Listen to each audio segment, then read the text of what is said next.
नमस्कार मित्रांनो, शिवा मालिकेच्या आजच्या भागामध्ये आपलं मनपूर्वक स्वागत आहे. आणि त्यामध्ये सीताईने खऱ्या अर्थाने शिवाचा सून म्हणून स्वीकार केलेला असतो आणि सगळ्या काही देसाईंच्या घरच्या रीती परंपरा पाळत आता शिवा ही आता गृहप्रवेश करून तिच्या बेडरूममध्ये येते. शिवा आता एकटी बसलेली असताना आता शिवाच्या डोळ्यासमोर सगळं ते सीताईने केलेल्या रीतीभाती येतात. पाण्यामध्ये आपले पाय कसे सीताईने धुतले, आपल्याला कपडे घालायला दिले आणि मला तुझ्यामध्ये काहीच बदल नको आहे, असे आता सीताईचे बोलणे शिवाला आठवत असते. आणि शिवा, तुला माझी ना सून होऊन मला तुला फिरवायला आवडेल, हे सीताईचे बोलणे शिवाला आठवते. सीताईने आपले कसे औक्षण केले होते हे देखील आता शिवाला आठवतं. आणि तेवढ्यात आता आशू हा दरवाजा उघडून आता बेडरूममध्ये येतो शिवाकडे बघत. आता आशू म्हणतो की शिवा, काय झालं तू मला सांग ना, मगाशी सुद्धा मी विचारलं होतं तरी तू खाली मान घालून बसली होती.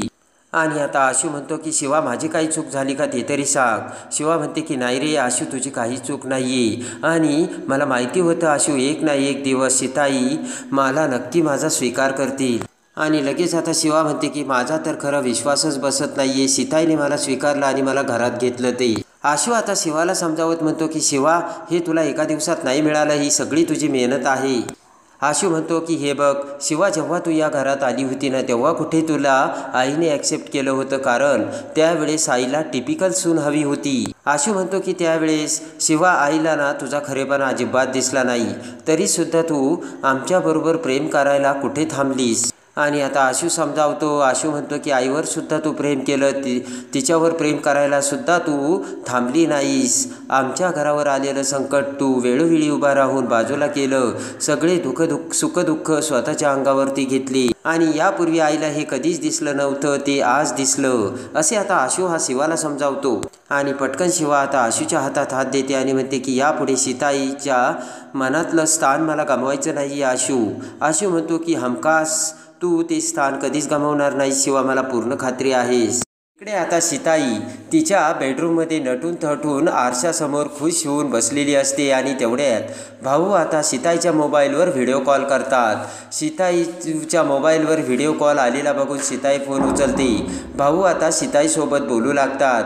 तर आता सीताई म्हणते की हे काय, आज चक्क माझ्या मोबाईलवर व्हिडिओ कॉल, यापूर्वी तुम्ही मला कधीच व्हिडिओ कॉल केला नाही. तेव्हा आता भाऊ म्हणतात की हे बघ सीताई, मला तुझा आनंदी चेहरा बघायचा होता म्हणून मी व्हिडिओ कॉल केला, खूप आनंदात दिसतेस ग सीताई. सीताई आता खुश होत म्हणते की मग आहेच मी आनंदात. भाऊ म्हणतात सीताई, मी तर तुझ्या प्रेमातच होतो, पण आज खऱ्या अर्थाने मी पुन्हा नव्याने तुझ्या प्रेमात पडलो. ते ऐकून आता सीताई खुश होते. आणि लगेच आता सीताई म्हणते की हे सगळं बरं आहे तुमचं, पण हे सगळं ज्याच्यामुळं घडले ना ती तुमची लाडकी सून आहे बरं का. तेव्हा आता म्हणतो की माझी आणि लाडकी सून, अच्छा म्हणजे तुझी नाही का. तर सीताई म्हणते की असं काय बोलताय. आणि आता भाऊ म्हणतात की आता तुझी सुद्धा ती लाडकी सून झाली. तेव्हा आता सीताई म्हणते की खरंच मी शिवाला ओळखायला चुकले आणि खूप उशीर केला. आणि लगेच आता सीताई म्हणते की कायम शिवा कशी वागते, शिवावरती मी कायम टीका करत आली, पण शिवाने आपल्या घरासाठी काय काय केलं याचा मी कधीच विचार केला नाही, असे सीताई भाऊंना बोलते. ते ऐकून आता सीताई म्हणते की माझ्या आणि शिवाच्या नात्याची सुरुवातच चुकीची झाली होती. भाऊ आता सीताईला समजावतात. भाऊ म्हणतात हे बघ सीताई, नात्याची जरी सुरुवात चुकीची झाली असली तरी आज पुन्हा तुम्ही दोघींच्याही नात्याला एक नवीन संधी दिली आणि नवीन नात्याची सुरुवात केली. भाऊ म्हणतात आता हे जे काही घडलं ते सगळं अगोदर आता मनातून काढून टाक बरं का सीताई. सीताई म्हणते की पण हे सगळं जे काही घडलं त्याबद्दल शिवाला तर तिच्या मनात विचार येऊन वाईट वाटलंच असेल ना. आणि लगेच आता भाऊ सीताईला समजावत म्हणतात शिवा अशा गोष्टी कधीच मनात धरून ठेवणार नाही. जेव्हा तू आजारी पडली होती ना तेव्हा शिवा पटकन आशूला घेऊन आली आणि लगेच आता शिवाने पुन्हा त्यावेळेस आशूला घेऊन येऊन तुझा विश्वास जिंकला, असे भाऊ समजावतात. आणि आता शिवा पुढचं आयुष्य कशी जगेल, ती पुढं कशी राहायला पाहिजे, कसे तुझ्या मनाप्रमाणे जगायला हवी, तिचंसुद्धा मत विचारात घ्यायला पाहिजे, या सगळ्या गोष्टी सीताई तुला सांभाळायच्यात, असे आता एकदम खूप छानपैकी भाऊंनी आता सीताईला समजावलेले असते. आणि लगेच आता सीताई म्हणते की मी नक्कीच शिवाचा विचार करील आणि शिवाला जे जसं लागतं ना त्या पद्धतीने शिवाला सून म्हणून वागवीन. तसं आता भाऊ हसतच म्हणतात की बाकीच्या सुद्धा सीताई तुझ्या सुना आहेच की तुझ्यासोबत. आणि लगेच सीताई म्हणते की हा आनंद साजरा करायला तुम्ही आमच्यासोबत का नाही थांबलात? भाऊ म्हणतो अगं मीच थांबलो असतो पण मला अर्जंट काम निघालं. आणि हसतच सीताई म्हणते लवकर या आणि गुड नाईट करत आता सीताई आता भाऊंचा फोन हृदयाशी कवटाळते. इकडे आता कीर्तीचा मोठा जळफळाट झालेला असतो आणि रागाने कीर्ती बेडरूममध्ये येऊन आरशासमोर बसते आणि आता कीर्तीला सगळं काही आठवत असतं. सीताईने कसे शिवाचे पाय धुतले, सून म्हणून मिरवायला मला तुला आवडेल असे सीताईचे शिवाला म्हटलेले बोलणे आता कीर्तीला आठवते. आणि आता शिवाच्या आवडीचे पदार्थ करून सीताईने प्रेमाने कसे शिवाला खाऊ घातले हे देखील आता कीर्तीला आठवू लागतं. तेवढ्यात पाठीमागून सुहास तिथे येतो. कीर्तीकडे बघत आता सुहास हा बेडवर जातो आणि म्हणतो केटू डार्लिंग, अगं किती वेळ असे जागे राहणार आहेस आणि किती वेळ असा विचार करणार आहेस? चल झोपायला आणि विचार करून काहीही होणार नाही. कीर्तीच्या डोक्यातून मात्र आता शिवाचा विचार काही जातच नसतो. हळूच सुहास म्हणतो की केटू डार्लिंग तू आता हरलीयेस. आता कीर्तीला राग येतो. बोट करत उठून उभा राहात. कीर्ती म्हणते की सुहास मी हरलेली नाही आहे बरं का, मी कधीच हरू शकत नाही. तर आता सुहास म्हणतो की हो कीर्ती केटू डार्लिंग तू हरू शकत नाही मला माहिती आहे. सुहास म्हणतो की अगं आपण हरलो म्हणजे शिवा आता या घरात आली आहे ना. कीर्ती म्हणते की का आली आहे ती या घरात? रागाने कीर्ती म्हणते की मी तिला या घरातून हाकलवण्यासाठी किती प्रयत्न केले होते तरीसुद्धा ती या घरात आली आणि आता मला माझीच जागा दाखवायला लागली आणि मला हरवायला लागली काय? कीर्ती आता इकडे तिकडे वस्तू भिरकावू लागते आणि म्हणते की नाही सुहास, या घरातून त्या शिवाला हाकलवण्यासाठी मी कितीतरी प्रयत्न केले होते, कितीतरी डाव रचले होते, कितीतरी डावपेच खेळले होते, पण तरीसुद्धा ती या घरात आलीच आणि मी हरू शकत नाही सुहास असे म्हणत आता सगळ्या वस्तू इकडचे तिकडे कीर्ती फेकू लागते. मी हरले नाही असे म्हणत कीर्ती आता तिथे गडबड करून मोठी आरडाओरड करू लागते. तेव्हा उठून येत सुहास आता कीर्तीला समजावू लागतो आणि कीर्तीला धरतो आणि लगेच आता कीर्ती म्हणते की यातून आपल्याला काहीतरी मार्ग काढावाच लागेल. तेव्हा आता सुहास म्हणतो की आपण मार्ग काढला असता का केटू डार्लिंग, पण आता सीताईसुद्धा त्या शिवाच्या बाजूने गेली. कीर्ती म्हणते हे बघ तू त्यांची बाजू घेऊन बोलू नकोस. आणि विचार करत आता सुहास म्हणतो की दिव्याचा आपल्याला काही फायदा होईल का? कीर्ती म्हणते की त्या मूर्ख दिव्याचा आता आपल्याला काहीच उपयोग राहिलेला नाही. सुहास म्हणतो बरोबर आहे केटू डार्लिंग. सुहासही आता विचार करतो आणि म्हणतो की दिव्यासुद्धा आपल्या बाजूने राहिली नाही, तो चंदनही राहिला नाही. आणि आता विचार करत सुहास मोठमोठ्याने हसू लागतो आणि म्हणतो की तो जगदीश आहे, माहीत आहे का तुला केटू डार्लिंग? तर आता कीर्ती म्हणते कोण जगदीश? तर लगेच सुहास म्हणतो की तो कीर्तीच अगं शिवाचा काका आहे आणि त्याचा शिवावरती खूप राग आहे. आणि ते ऐकून आता कीर्ती म्हणते की हा आपल्या समोर एक चांगला पर्याय आहे. काही जरी झालं तरी लवकरात लवकर आपल्याला त्या शिवाच्या काकाला आता शोधावंच लागेल असे आता कीर्ती बोलते. आणि इकडे आता दुसऱ्या दिवशी सगळेजण जेवायला बसलेले असतात. कीर्ती आणि सुहासही आलेले असतात. सीताई आता शिवाला म्हणते की शिवाई मी तुला एक गोष्ट सांगते, हे बघ एखाद्याचा विषयीचा दृष्टिकोन जर मनात बसला ना तर तो लवकर बदलत नाही. माझंसुद्धा तेच झालं बरं का.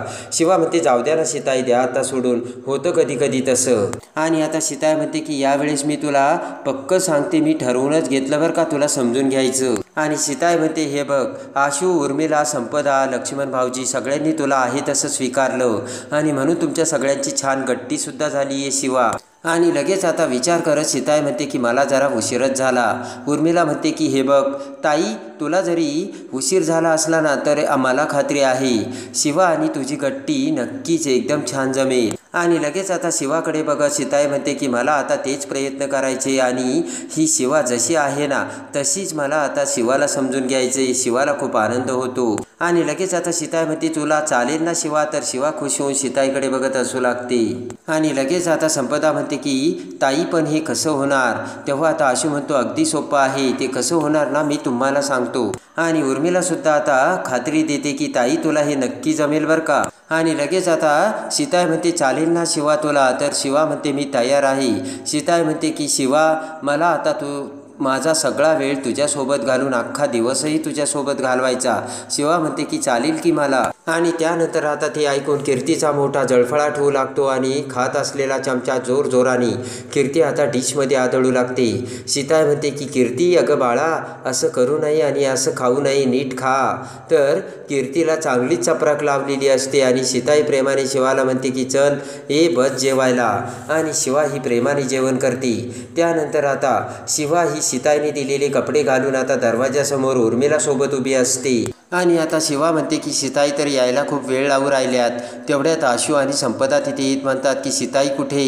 शिवा म्हणते की आम्हीसुद्धा त्यांचीच येण्याची वाट बघतोय किती वेळपासून, पण ते अजून आल्याच नाही. आणि लगेच आता विचार करत संपदा म्हणते की सीताई काकूने त्यांचा विचार बदलला तर नसेल ना. आणि तेवढ्यात आता दरवाजात जीन्स पॅन्ट आणि शिवा स्टाईलचा शर्ट घालून, शर्टला गाठ मारून, बूट घालून सीताई तिथे दरवाजात आलेली असते. आणि सीताई म्हणते की आता तर विचार पक्का झाला. सगळेजण आता सीताईकडे बघतात. सीताईच्या त्या शिवा रूपाला बघून आता आशू तर डोळ्यावरच हात लावतो. संपदा आ करून सीताईकडे बघू लागते. तर शिवा आता तिचे हात खांबाला टेकून ठेवलेला असतो आणि लगेच शिवाचा हात सटकतो आणि शिवाच्या पायाखालची जमीनच हललेली असते. सगळेजण आ करून आता अवाक होऊन सीताईकडे बघू लागतात. कमरेवरती हात देऊन जीन्स घालून सीताई आता त्या सगळ्यांसमोर उभी असते. सीताई आता कमरेवर हात देऊन पुढे येते. तर इकडे आता उर्मिला म्हणते की ताई काय कमालीचा ड्रेस घातलाय तुम्ही तर कमालच केली. आशू आता डोक्याला हात लावतो. तर संपदा म्हणते खरंच काकू एकदम क्यूट आणि शिवा स्टाईल दिसताय तुम्ही. आणि लगेच आता विचार पक्का करत शिवा म्हणते 1च मिनिटात आले मी. आणि लगेच शिवा आता बाईक घेऊन ती बाईक आता सीताईसमोर घेऊन येते. आता आशूने तर डोक्यालाच हात लावलेला असतो. सीताई आता शिवाकडे बघत हसू लागते आणि सीताई म्हणते की आम्ही गाडीने नाही जाणार आहोत. आणि लगेच आता आशू अवाक होतो. तर लगेच सीताई म्हणते की एक मिनिट. शिवा म्हणते की रेडी का सीताई? सीताई आता तिच्या खिशातील गॉगल काढून तो शिवाच्या डोळ्यात घालते. तेव्हा आता शिवाला आनंद होतो आणि म्हणतो की आशू म्हणतो ओ क्या बात है. त्यानंतर आता सीताई तिच्या खिशातील दुसरा गॉगल काढून आता तिच्या डोळ्यात घालते आणि डोळ्यावर गॉगल चढवतात. आता केसावरती सीताई ही शिवा स्टाईलने हात फिरवते.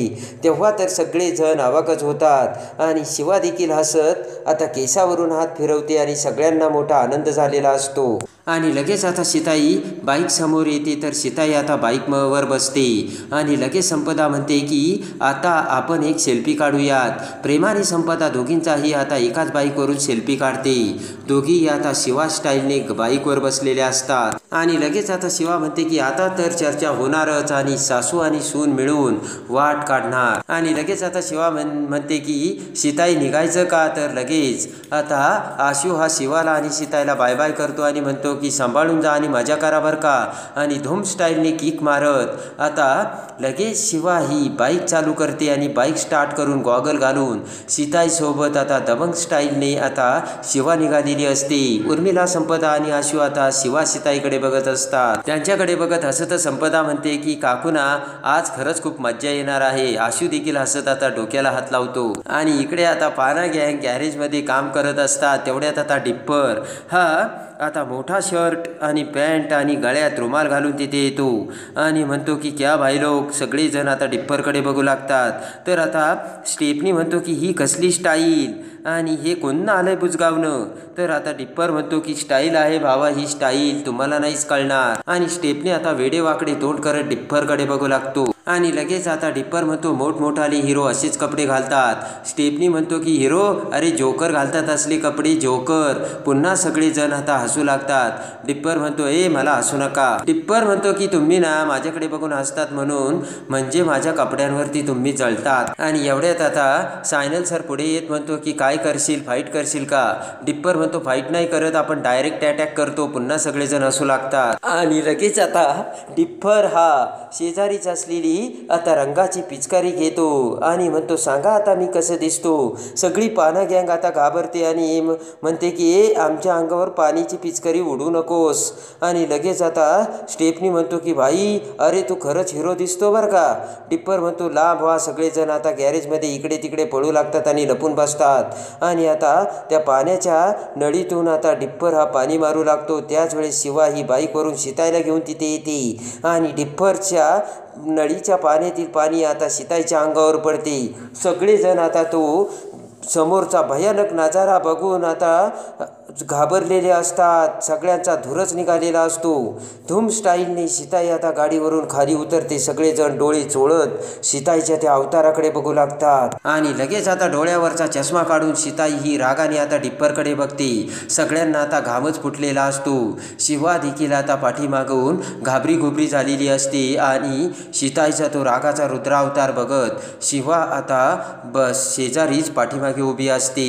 डिप्परची तर आता हवाच टाईट झालेली असते आणि लगेच आता डोळे चोळू इकडे पाहना गँग म्हणते या सीताईच आहेत ना. तर आता लगेच आता बॅटरी म्हणतो की हो सीताईच आहेत आणि सीताई आता बहुतेक पाण्याची पिचकारी तोडूनच टाकणार. रागाने आता सीताई ही सायलेन्सर समोर येते. तर आता शिवा ही सीताईला समजावू लागते. तर सीताई म्हणते शिवा तू गप्प राहा.